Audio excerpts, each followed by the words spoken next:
So rather than redo everything and take it back, we'll just approve it as supporting the project, but we're not giving any money, and I'll explain that it's not money. That's a perfect, yeah, you should probably explain it.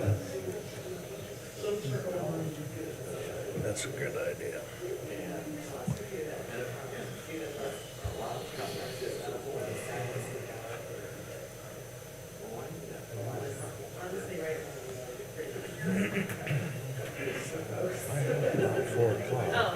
A lot of work Oh, today. Randy's here. Yeah. Start the meeting.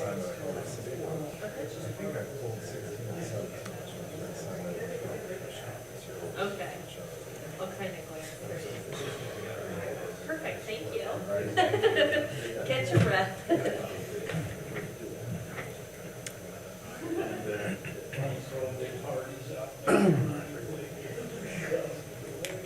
Well, I think.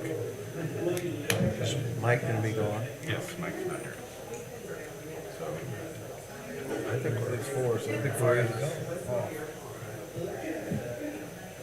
go. Okay, ladies and gentlemen, today we will start this meeting of Warsaw Redevelopment.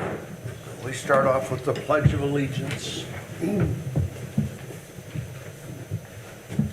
pledge Pledge allegiance to the flag of the United States of America and to the republic for which it stands, one nation, under God, indivisible, with liberty and justice for all.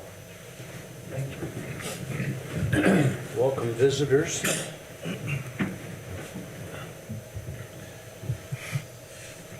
And the first thing we have up is the approval of the minutes from the last meeting, March 17th. Can I assume you men have looked those over? I move we accept the minutes from March 17th. Okay, Jack's made the motion to accept, Second. and Bill has seconded it. Thank you. All in favor, say aye. Aye. Okay. All right, new business. We have the memorandum of understanding. Yeah, so you have Resolution 2025-0401, which is the MOU or entering into or approving the form of an MOU with Team Fab for what I refer to as the Buffalo Street Project, which is the mixed-use building portion of the Buffalo Street Project down by Center Lake. The intent is to, over the next 12 months, to put together a development, 60 to 75,000 square feet, 15 to 20 million, 60 to 80 residential apartments, 4 to 6,000 square feet of potential commercial retail or office on that property. Our contribution as part of the project would be an amount of $350,000 or not to exceed $350,000 towards project costs that could be related to site development. Also participate and help with what was originally the regional cities funding that was for the Buffalo Street Project, so we will be committed to working with the Fort Wayne RDA and getting that regional cities money put over to this project. So it's very similar to the original project that was outlined when we first started that project on Buffalo Street, a mixed-use building down by the lake. And this will allow Team Fab, which is here today, to have a 12-month period to develop the project and enter into an economic agreement by this date of 2026.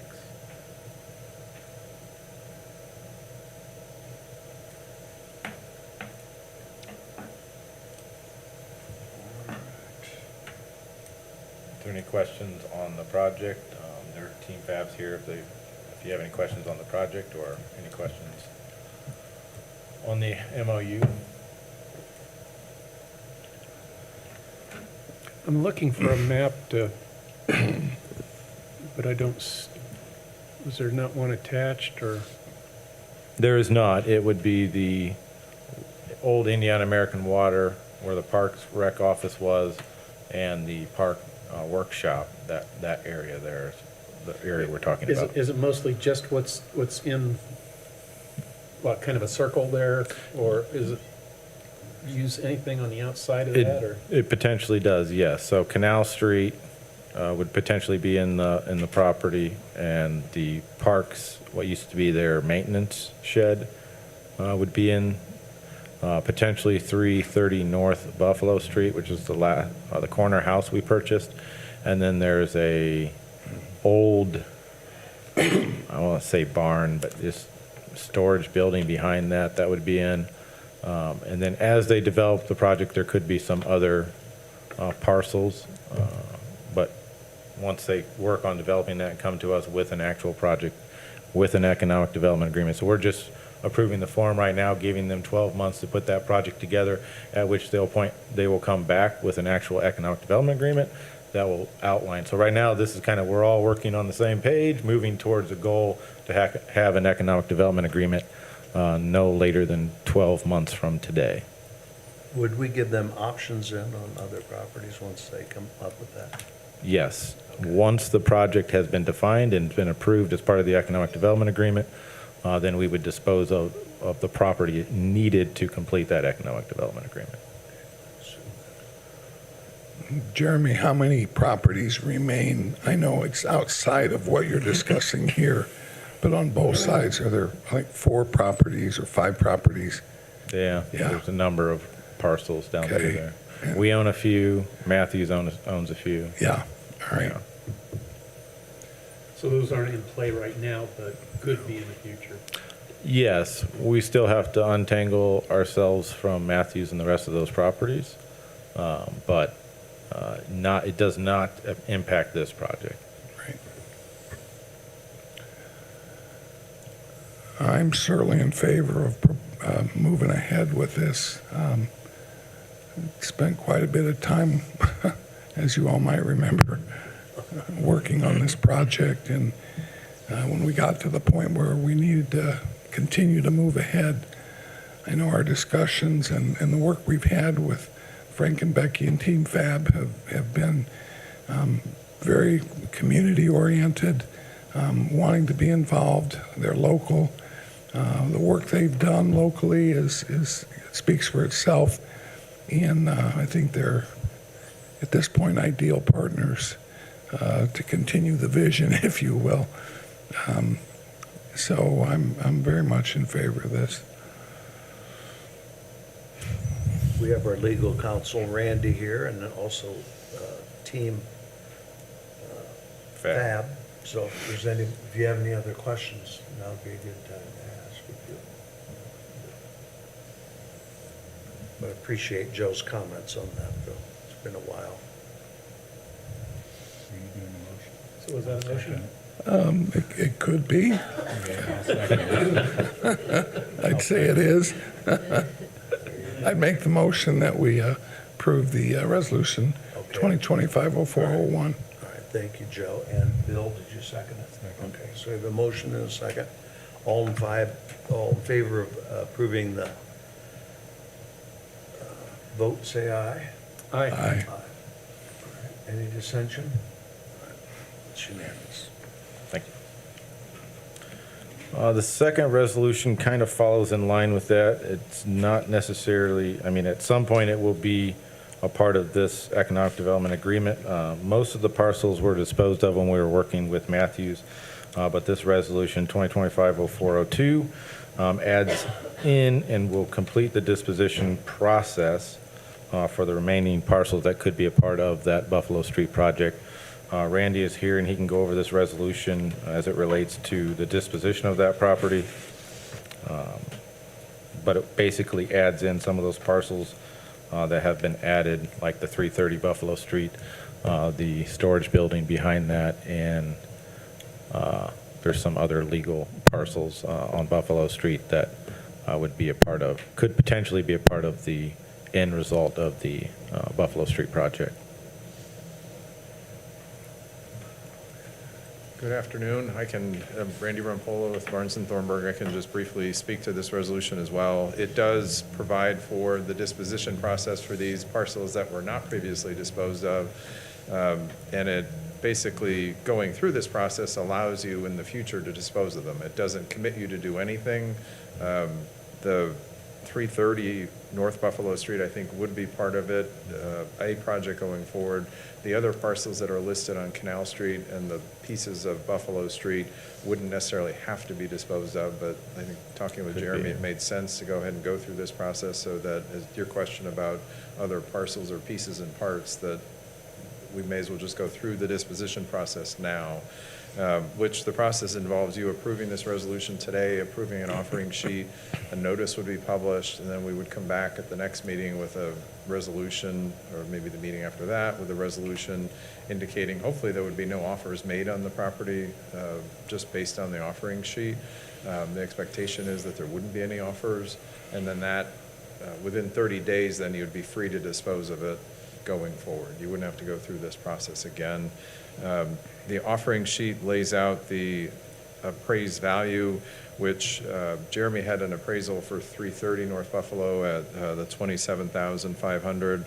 The offering sheet has the amount of all of the parcels, the value at just over $100,000, and that is just extrapolating from that one appraisal the other pieces and parts. It didn't seem like it made sense to go through an appraisal process for those other pieces and parts because they're parts of the roadway or parts of the adjacent property to the road. So we just took the appraised value of the one parcel, since they're all more or less co-located, to come up with that appraised value. Happy to answer any questions. So the property would be disposed of. Obviously, the intention is to the developer, but that, the tenants of that would be laid out in the development agreement. Yes. Correct.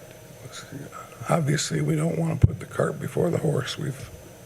Yeah, this just allows us moving forward to basically burn that 60-day period ahead of time. Right. So that when we get to that part, we're not trying to go through Sets in another motion. 60 days Yeah. and another, it speeds up the process. It doesn't dispose of anything. It just allows us to dispose of what may be needed to complete that project in 12 months. So the intention in the MOU is to make those properties available, Yes. but the actual disposition to the developer will be based on performance, I assume, with Will be regards to based the on development the agreement. economic development agreement Yes. and what's outlined with what is the project area. So once we've defined that, what that project area, it'll be outlined in there, and then the disposition will be based on their meeting the obligations as they move Right. forward. Yeah. Thank you. And I would add, this resolution, this process, you have to undertake, if, to the extent you were determining to dispose of property to a developer, you would have to go through this 60 or so day process in any Right. event. So the idea was just to start that now. The MOU has a deadline of a year to complete the development agreement. I'm not sure what the intent is necessarily, but I would imagine it's hopefully a lot shorter than that year. So we will have this completed and out of the way so that when the development agreement's prepared and ready to go, you would be authorized at that point to complete the disposition process as you approve the development agreement. Randy, I think I know the answer to this question. I'm going to ask you anyway. The sub-recipient agreement with the RDA, does that have anything to do with land ownership? I don't believe it does. I'd have to. I don't think it does. I don't think it does. It's based on performance, Yes. Right. Yeah. but it has nothing to do with the ownership of the real estate. I don't believe it does. Yeah, in essence, that agreement is null and void at this point because Matthews was the agreement. We have had lots of conversation, and I won't speak for the RDA, but basically the conversation is they're hoping we can bring someone to the table and then redo that agreement. So that's what we're trying to do. Got it. Yeah. All right, thank you. Any other questions? Resolution?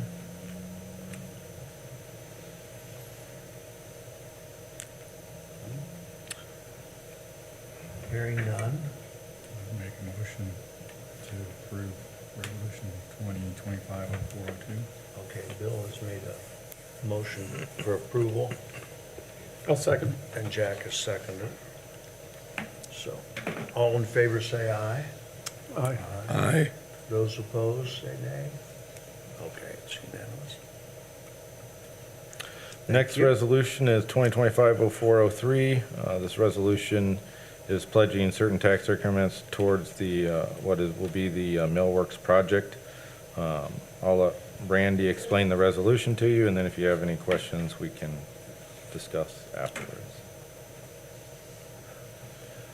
So this is the last action that would be required to complete the process of all of the approvals for the Millworks project. The Common Council adopted the bond ordinance. The Economic Development Commission prior to that adopted its resolution and held a public hearing. This resolution, and I should add, 2 years ago, I think, I can't remember exactly when, but you went through the process to designate the Millworks allocation area as a separate allocation area for purposes of tax increment, collecting the tax increment from the project. So this is the final resolution that ties all that together by providing for you to pledge the increment that will be generated from the project that will be located within that Millworks allocation area. And so essentially you are pledging it to the debt service on the bonds. The bonds are expected to be issued in an amount not to exceed $4.5 million. I think that's the number that was the not to exceed number, but I think ultimately that is going to be the number that the bonds are issued at based on Andy Mauser's from Baker Tilly, his analysis of the TIF working with the developer. So by this, you would be pledging the increment from the project for a period not to exceed 25 years to pay the debt service on those bonds. And as we've said at other meetings, there is no obligation on the part of the commission or the city to pay anything on those bonds other than these project TIF revenues. So if the project isn't assessed at the level that the developer and Andy at Baker Tilly have determined or hoped that it would be assessed at, or the developer doesn't build it, so it'll be assessed that way, or in the worst case, the developer doesn't pay its property taxes, there's no payment on this debt. And it's not a default on the part of the city, and the city's credit rating wouldn't be implicated by that as well. This is an economic development revenue bond issued under the Economic Development Revenue Statute, and with those bonds being issued, the payment rests with the developer paying their income taxes. All you're doing is pledging the tax increment that would be generated from those income taxes to pay the debt service on the bonds that the developer or its bank will ultimately purchase. So I'm happy to answer any questions on that.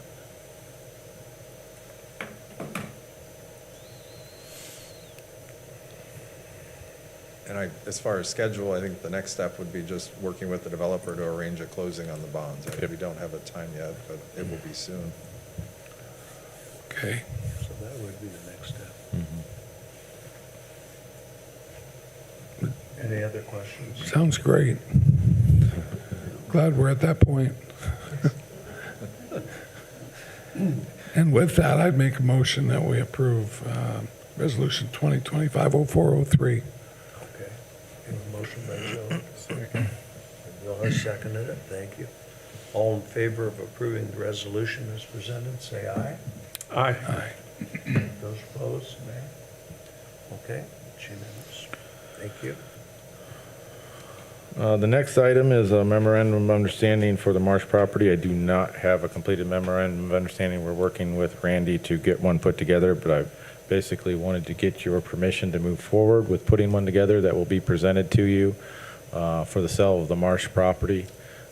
The potential property purchases are here. So if you have any questions about the project, most of you probably have had some conversations with me about it, but it would be basically for I would say an antique artisan shop, turning it into an antique artisan shop type use. The purchase price would be $1 million, and we would enter into a 5-year financing agreement for that project. That was going to be the simplistic bullet points of the MOU that we'll put together. But I'm seeking your permission today to move forward with putting that MOU together. Will there be performance incentives in there to make sure that it lasts or goes to completion?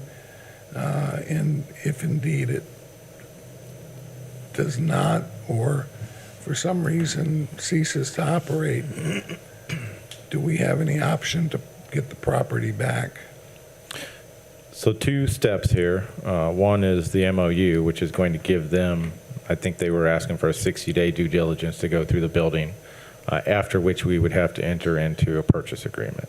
The purchase agreement would have those parameters. The MOU is going to be a little bit Right. more generic, and that's going to say, we'll agree to do X, they will agree to do Y, and they have 60 days, we have 60 days to enter into a purchase agreement. Right. Okay. So the MOU is kind of step one, gives them the time to do their due diligence, go through the building, have whoever needs to look at it, and then at the end of that, hopefully, we can come to an agreement on a purchase agreement. Yeah, I'm excited about the project, and I didn't want to speak negatively, but I think it's important up front to know where we all stand on this, so appreciate all you're doing. I was impressed with the presentation on the project. I think it has viability, Yeah, and I think it might be a good use of that area. Great location for you. okay. Any other questions about the memorandum?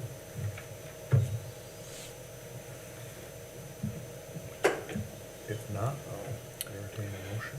I move that we direct Jeremy to continue on with the MOU to get it constructed and for our review later. Okay. Is that what you need? That's what I'm looking for. Okay, then we need a second question. Do you have another question? I'll second that, but I do have a question before we vote. What's being purchased?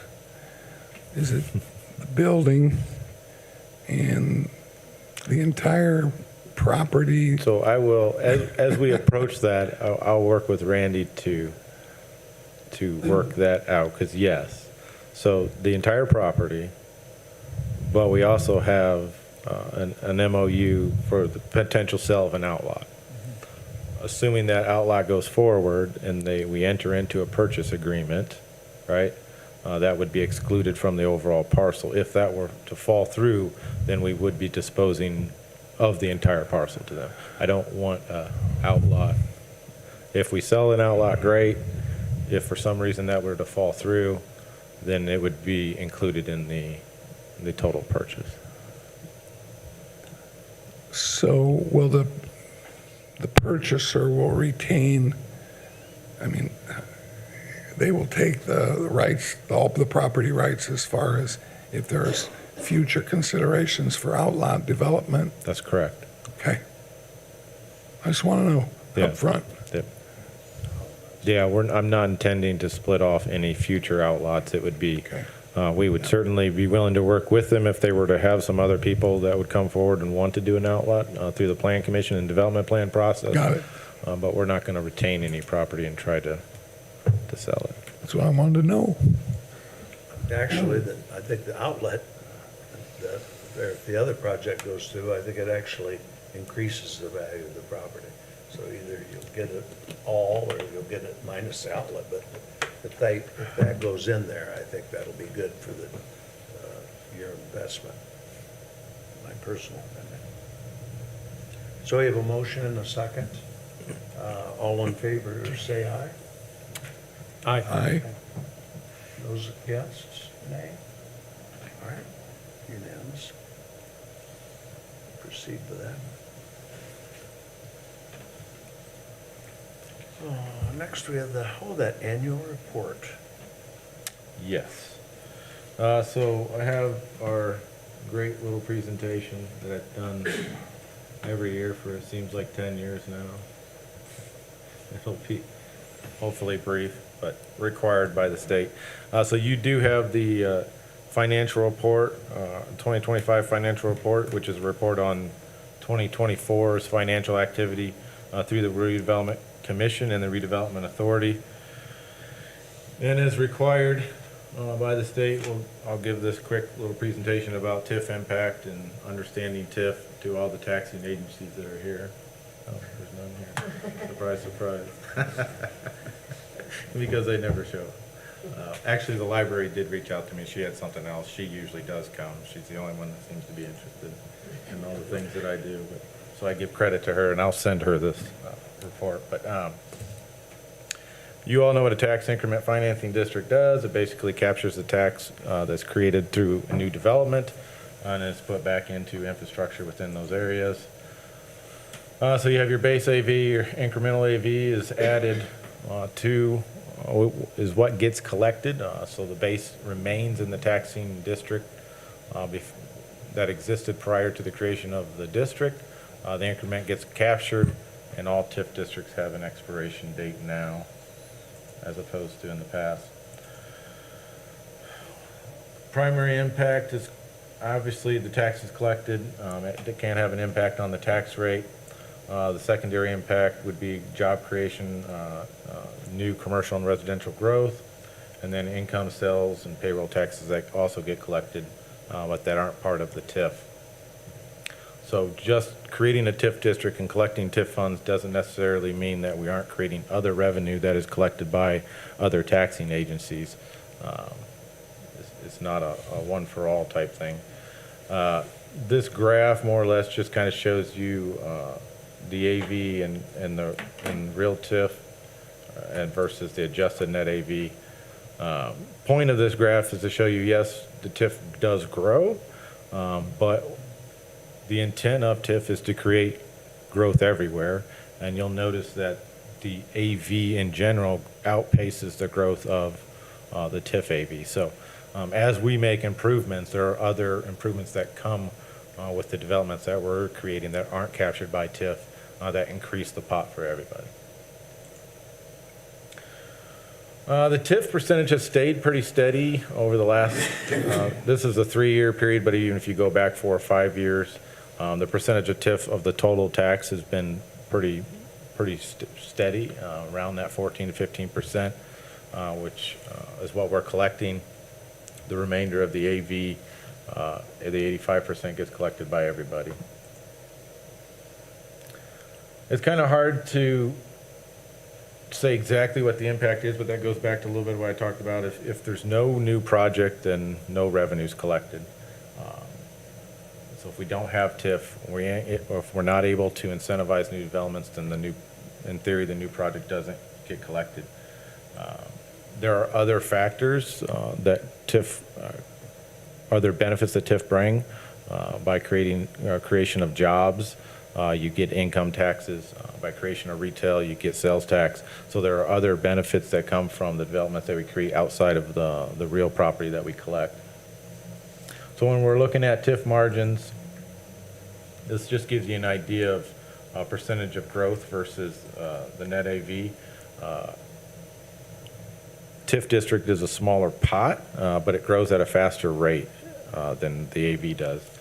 So when we look at the things we're trying to do, the intent is we take underperforming areas and we create them into faster performing areas than the general AV, with the intent of turning those taxes that we then create through the TIF over at some point in the future as a windfall to everybody.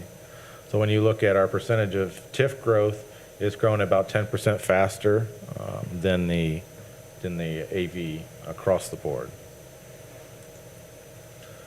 When we fail, this is what you get. And I like to show this one because I don't like to fail, and this is going to change dramatically because the GACI property is now being developed, so that this graph will no longer really be relative by the time that project's done. But It just took a little longer. it just took a lot longer than we would have liked. And this just gives you just the percentage of growth when you're not, if the TIF isn't doing what it's supposed to, which is creating new development, you're not stealing any tax money, because the reality is it's not growing at a very fast rate, and in this case less than 0.5% of a normal taxing area. Now with the GACI, that's going to change, so finally we can have some success there. When we take into consideration the projects we do, so when you look at an increment, you may say, oh, well, the central TIF district's collecting over $300,000 in TIF revenue. When you start factoring in all of the other economic benefits that we accomplish through those TIFs, and take away those developments that wouldn't occur without the TIF, then you really start to see that the impact is very, very small. So if we were to do nothing over this time period, we didn't build the Zimmer headquarters, the Z Hotel wasn't built, you would be basically collecting an increment of 25,000 versus the over 300,000 that you're collecting. So the loss is really in doing nothing, not doing something. So TIF allows us to capture those increments and create new developments that you wouldn't have otherwise. Northern TIF is the same thing when you factor in all those economic development factors that come with the jobs that we create. Like the tech parks has over 500 new jobs that have been created within that development, and the income taxes paid from that is $500,000 a year. Those impacts we don't collect. We don't collect that money. That goes to all the taxing agencies. And this is just the Winona interurban area, giving you the same kind of feel. We expanded that area with the Marketplace project. And the Marketplace project has really made that area growth a lot greater than what it was prior to 2024. We have a lot of residential projects. Right now, we have not really, we're working on a lot. The RIF loan that we're going to sign tonight that was done the previous council and redevelopment commission meetings will be one of the first projects. I'm trying to work on some projects on the southern residential area to get some more houses and students down in that area. So those are the two projects between the northern residential and the southern residential TIF. There's a lot of projects we're working on, but it's taken a little bit of time to get those to fruition.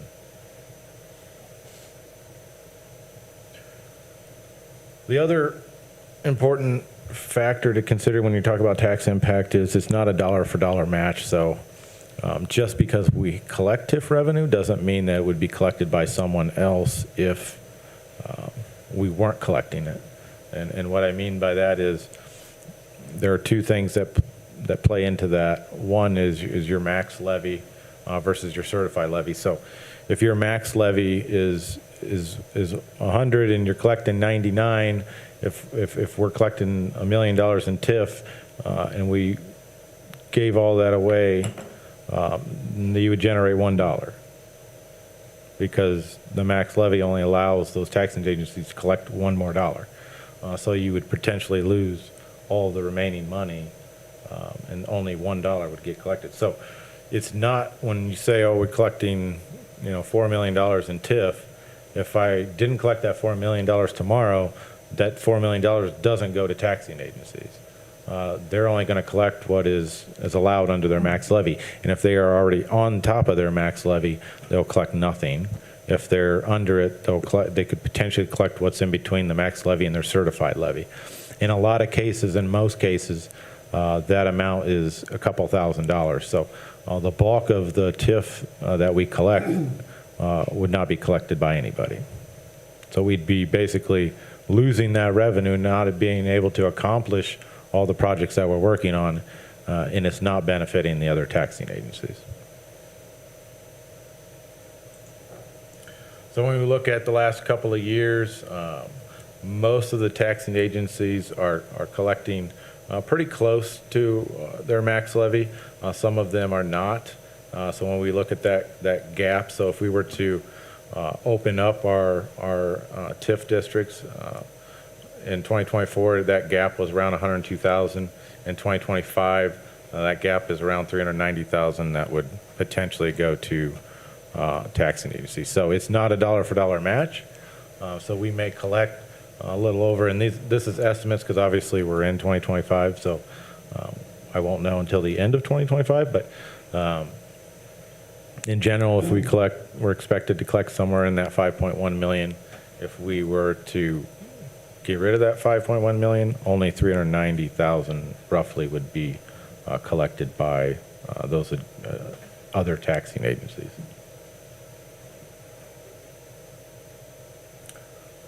Which would result in a pretty substantial loss of revenue for us and the projects that we're working on. So the true impact is a combination of a lot of things, and you've seen this slide, but it's that max levy, our growth, the investments that we're trying to make, the jobs we're trying to create.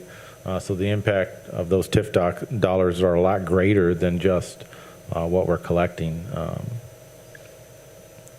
And the Northern TIF and the Tech Park are a prime example of that. It is getting close to its expiration. It expires in 2030. And when that TIF district was created 30 years ago, it had a value of around 5 or 6 million total AV, and today that AV is over $140 million.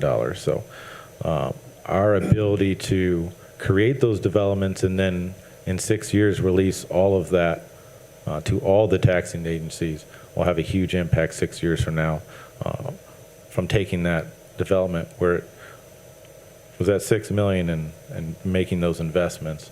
And that's just part of it. That's just the real property. That doesn't go into the sales tax and the income taxes that are generated from those developments that we created.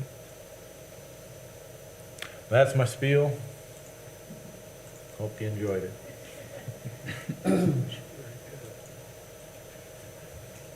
I don't need you to approve anything. This is just basically required by me to present to you the report that you have and to present to the taxing agencies the impact that I just did. I will send this out to the council as well, so the council will get a copy of this. The Redevelopment Authority will get a copy of this, and I will send it to the school. I usually send it to the school district, so the school district usually gets a copy of this. The library requested it, and I'll send a copy to them. Any other taxing agency that would reach out and want a copy, I would send to them as well. One of the things we've always agreed upon every year is the fact that Jeremy does a great job at doing these annual reports, and I'm sure you would say that, Jeff. Joe's been around to review them and all of you. So we appreciate the amount of time and effort you put into this, which he has to do it anyway, but he does an excellent job on it. So Well, I have to do that, and then I have to take all of that information and put it into the state's system. But yeah, it's fun for all. hopefully Whitney helps. She does. She does. She helps do all of this so that I can just show up here and run my mouth. That's right. Jeremy, the TIF impact that you just showed is not in here. This is just our 2025 RDC report. It kind of is. I don't give that presentation, but if you go the last, so it says the impact of overlapping taxing agencies. So this breaks down the impact by each TIF district. So it's kind of what I Within use the- to formulate the presentation. All right, But it's in a different format in the report. yeah. okay. Because it goes by each district, and it goes by dollar amounts and the tax rate and the AV. I mean, so all of those are broken down within that impact.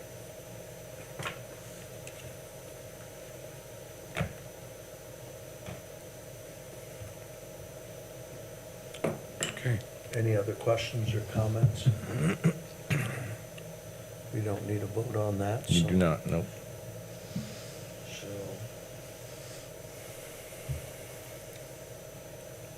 And if anybody has any questions about the presentation or the report, remember Jeremy.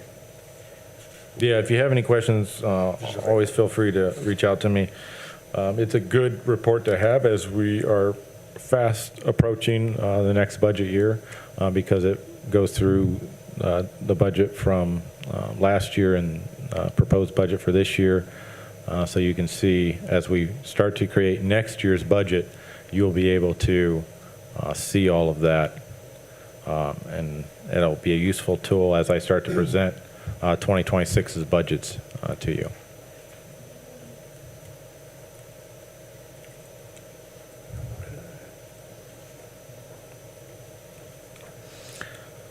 The next item is economic development and MOU again for ortho laser. This went before the last council meeting, and they approved it. This is more of a support in terms of you supporting the project. It is not a financial support. These funds are coming out of the Edit Revolving Loan Fund. In the past, we've approved various MOUs through that edit, and the Redevelopment Commission has supported those projects, and sometimes they supported them with cash, sometimes they just supported them by approving the MOU. Just asking for your approval of the MOU. There is no revenue, or there's no funds coming out of Redevelopment Commission to pay for this project. So it's more of a vote of confidence. Yes. Yep. Is all this is. So that edit loan is forgivable based on parameters of Yes. just employment numbers? Yes. Employment numbers and salaries. I don't know if it's lost in here what, we talked about 2 employees starting out, what's their growth expected to be? So the very There it back, is. the last sheet, Exhibit A, so in 2025, they have 2 total number. As of December, they'll have There it 4. is. 2026, 3/7, 3/10, 4/14. So they'll add new hires, and then average annual salary, additional employee. If you do the math, it'll be roughly like 700,000 in annual payroll by the end. The So- parameters of this was a 3-year loan, $25,000 over for each year. And each subsequent year, it'd be forgiven and then reissued. So you'd have a $25,000 loan this year once they were to enter into a lease of their new headquarters, assuming they met their employment parameters at the December 31st of this year. That $25,000 would be forgiven, a new $25,000 to be issued, as so forth for the next 3 years, $75,000 total. So this is for their headquarters. Yes, My understanding is they're also going to have a local they are. facility. That's not included in this. That is not, Okay. yeah, we are not, it's not an incentive for that facility, it's an incentive for the headquarters, yeah. Okay.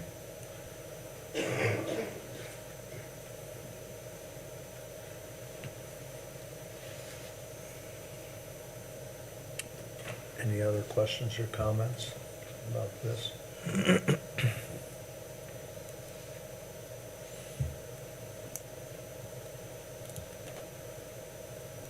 If not, we'll entertain a motion. Make a motion to approve the MOU for Ortho Laser.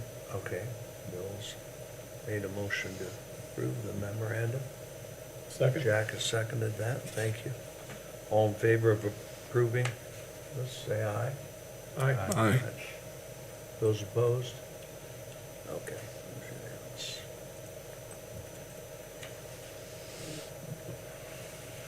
Agreement with Main Street Warsaw. As we discussed a few months ago, I sought your approval for some of the projects that they were putting together. So this is kind of the culmination of that in the agreement for services. Terry is here to answer any questions you might have, but this kind of outlays the services and the agreement for our providing or helping with those services, with the total reimbursement in the contract shall not exceed $79,500. It has the dates and periods of which the contract would be in service, and then we'll make payments based on those projects that are accomplished as part of this agreement. So total agreement, $79,500, and it will go through December of this year.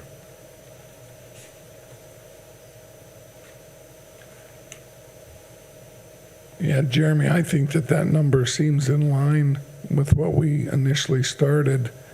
And given the explosion of interest based on the Hyatt Palma study, and now taking that to the next level with Terry and his group, the excitement, 79,000 is a bargain.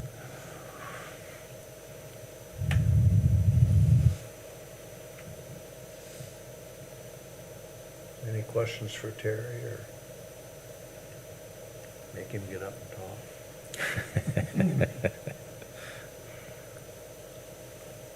So that's a motion. I'm gonna ask that. Crickets. Thank you. Second. And Bill in a second. So we have a motion and a second. All in favor of approving the agreement with Main Street Warsaw, signify by saying aye. Aye. Aye. Those opposed? Okay. Thank you. Claims. Yes, last but not least, this month's claims, there are a few. The first two are associated with the Marsh Building, the American Water, and $399.46. NIPSCO 5367 are the utility bills this month. We have A&Z Engineering for professional services for County Road 200 North and Husky Trail. We have Barnes and Thornburg, our legal representation for the Warsaw Chemical Ortho Laser in the Marketplace project. We have Engineering Resources, $1,000 for the turn lane being designed for the Parkview development on County Road 200 North. The go-to meetings account for my department, $192. KDI, the Peak Med rental fee for $300. And then the West Hill Development Agreement, $42,000 for the Shell building.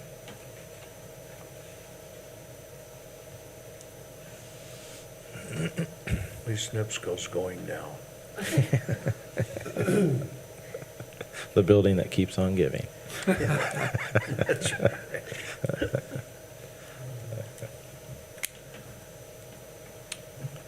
Any questions about any of the claims in particular?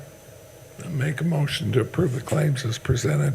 All right, we have a motion by Joe to approve the claims as presented, Second. and Jack has seconded that. Thank you. All in favor of approving claims, say aye. Aye. Aye. It's unanimous. So, next meeting, May 5th, huh? Yeah, unless we have something that comes up before then. Obviously, we have we don't have another meeting because we moved this one, didn't we? Yeah. Yeah, so our next meeting Yeah. will be May 5th, yes. It's not that far away now. It is not, no. So, a lot of work to do between now and then. Yes. Any other questions before we adjourn? I'll make a motion to adjourn. Bill has made a motion. No other questions. Second. I'll second. All right, Jack will second it. So motion is second. We are adjourned. A lot of things for you guys to sign, so don't run away. So when are they voting on the data center?